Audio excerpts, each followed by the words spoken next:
tenemos la intervención de la abogada Pamela Aguirre Castro. Ella es doctora en Derecho, PhD por la Universidad Andina Simón Bolívar, tiene una maestría en Leyes, en Derechos Humanos y Derecho Humanitario por American University, Washington College of Law. Es máster en Argumentación Jurídica por la Universidad de Alicante, magíster en Derecho, mención Derecho Tributario por la Universidad Andina, doctor honoris causa por la Universidad de Ica, Perú, y actualmente es docente universitaria de varias universidades a nivel nacional e internacional. La abogada Pamela Aguirre Castro expondrá sobre estándares del sistema interamericano en época de COVID. Muchísimas gracias. Buenas tardes con todos. Espero que todos los presentes gocen de salud y los suyos. Para mí es un honor poder participar en este foro con colegas del prestigioso nivel a los que me honro hoy en acompañar. Mi felicitación a las fundaciones Hans Seidel, Haciendo Ecuador, Ciudadanía y Desarrollo, y el Instituto de Estudios Legislativos, en especial a las doctoras Livia Rivas, Mónica Vanegas, Ana Lucía Robles y al doctor Mauricio Alarcón por esta gran gestión. Como hizo referencia la doctora Rivas, en esta tarde compartiré las reflexiones sobre los estándares del sistema interamericano en época de pandemia, un tema que es de interés y actualidad para todos los estados, parte del sistema interamericano y en general, tal como lo dijo Ana Lucía, para la efectividad de los derechos. Para lo cual voy a dividir esta exposición en tres partes. En una primera parte haré referencia a la necesidad de la consolidación de estos sistemas internacionales de protección, específicamente al sistema interamericano. Una segunda parte respecto a los estándares interamericanos que son aplicables en esta época de pandemia. Especialmente haré referencia a tres temas por razón de tiempo. Los derechos que no pueden ser suspendidos. Como segundo, el derecho al acceso a la información pública como parte del derecho a la libertad de expresión, y el tercero, la exigibilidad del derecho a la salud. En esta lógica, mi exposición estará centrada principalmente en los criterios jurisprudenciales de la Corte Interamericana, específicamente del desarrollo de los contenidos de la Convención, para finalizar con algunas reflexiones. Entonces, entremos en materia. Lo primero que voy a señalar, y que no es nada nuevo bajo el sol, es que esta pandemia ha trastocado los cimientos de la sociedad. Esta situación ciertamente puede ser asimilada a grandes catástrofes de derechos humanos, y por esto la pandemia ha mostrado los rostros más amargos de la desigualdad social y de la falta de efectividad de los derechos humanos. Derechos que lastimosamente se los denominó, y a los que hizo referencia el doctor Machuca, como de segunda generación. Los derechos económicos, sociales y culturales han sido los más afectados en esta crisis, y es justamente por estos por los que más debemos trabajar. Los efectos de la pandemia, y sin querer sonar alarmista, se pueden equiparar a los desoladores efectos de la guerra mundial. El Estado constitucional o social de derecho debe transformarse a las necesidades actuales, porque este nuevo orden mundial que se está proyectando debe tener como centro a los derechos, y sobre todo a los derechos económicos, sociales y culturales, desde la cooperación internacional, y ya no solo desde un nivel de actos de buena fe, de solidaridad, sino como una verdadera obligación jurídica.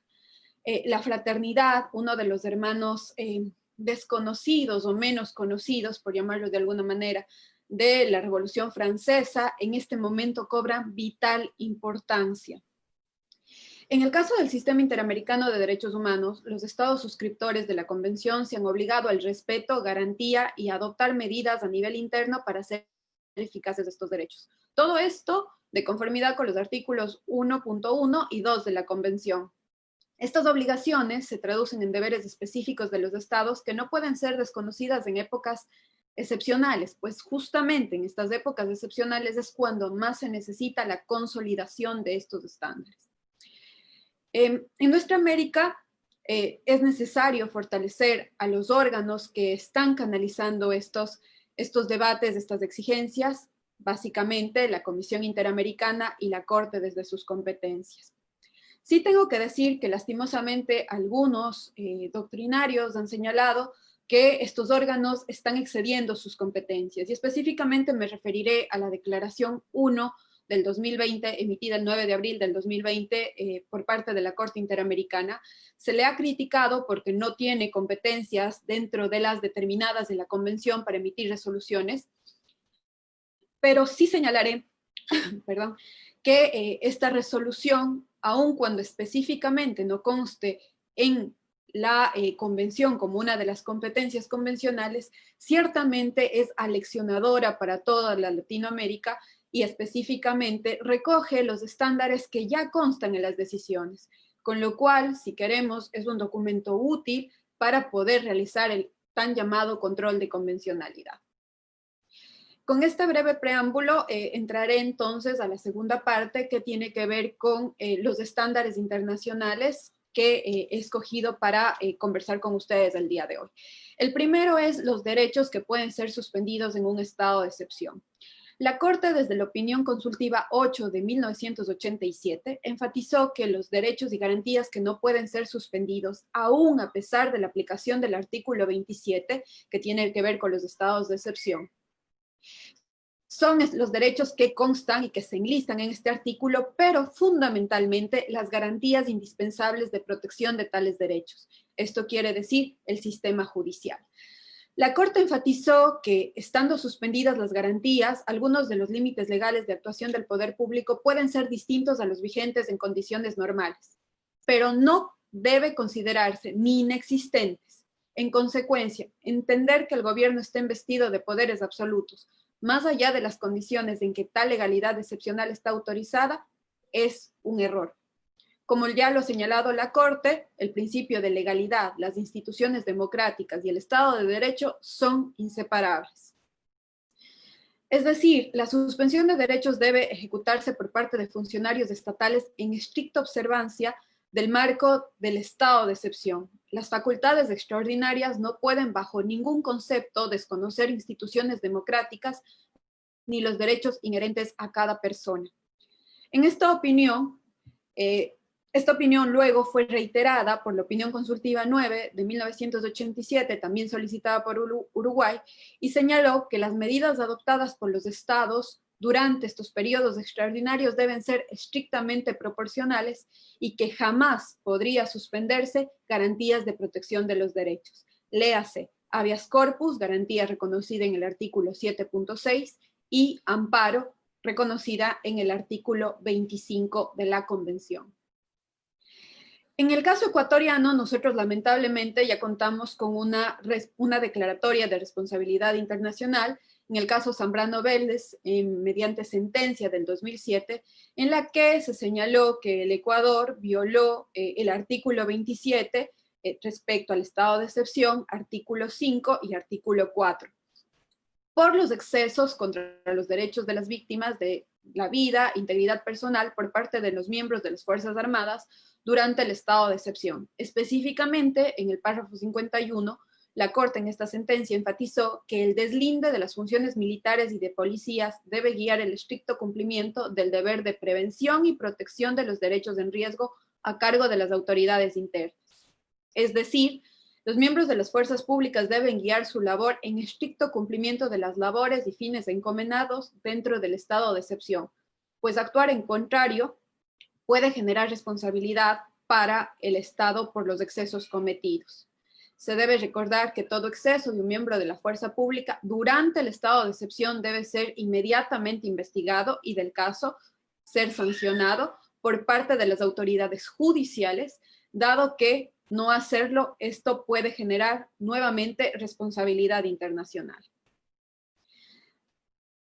Respecto al segundo estándar al que quería hacer referencia y que cobra vital importancia también en la época de pandemia, es el derecho al acceso a la información pública dentro de la protección del derecho a la libertad de expresión. Y para esto haré referencia al famoso caso del sistema interamericano Claude Reyes versus Chile, sentencia del 2006.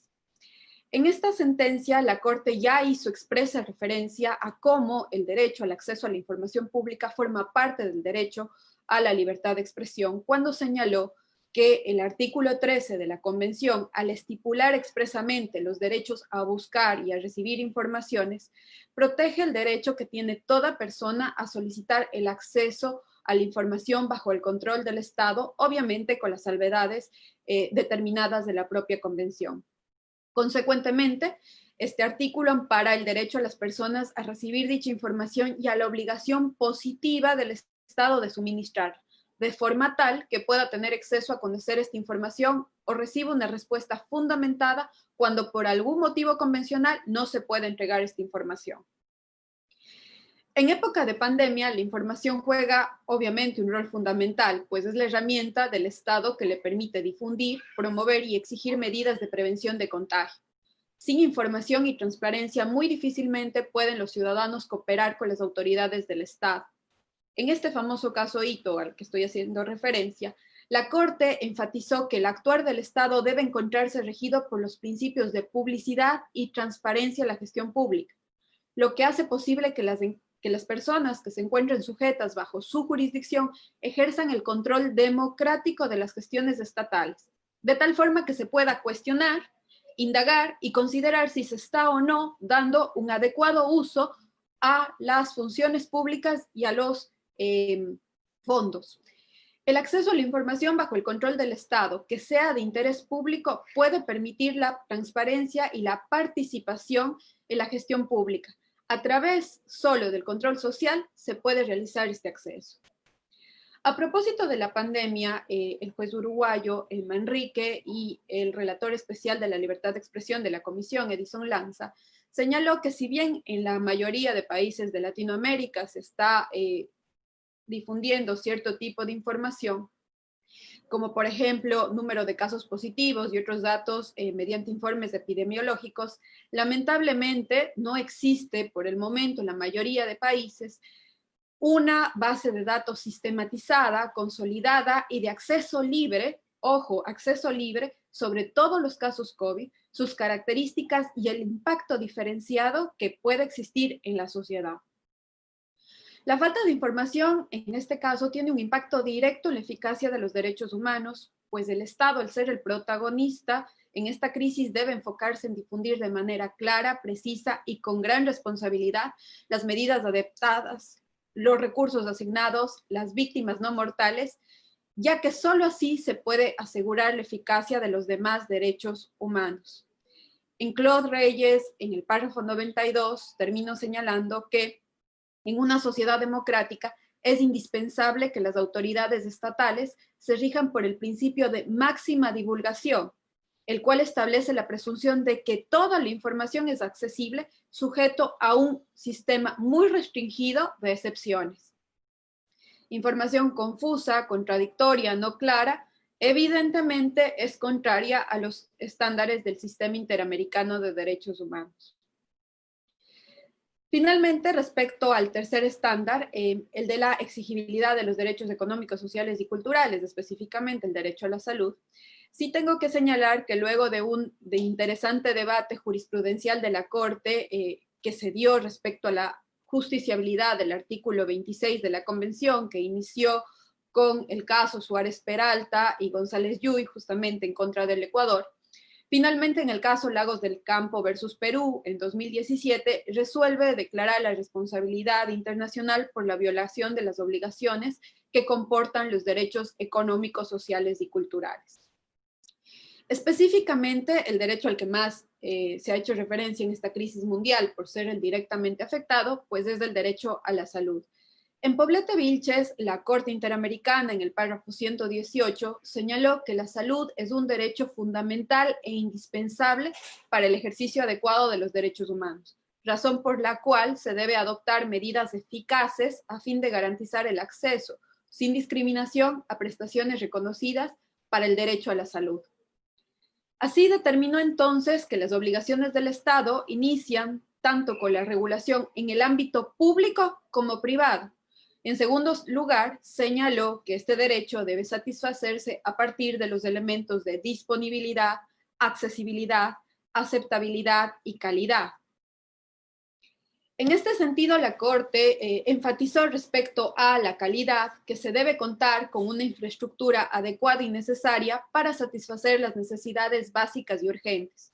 Esto incluye cualquier tipo de herramienta o soporte vital, así también como disponer de recurso humano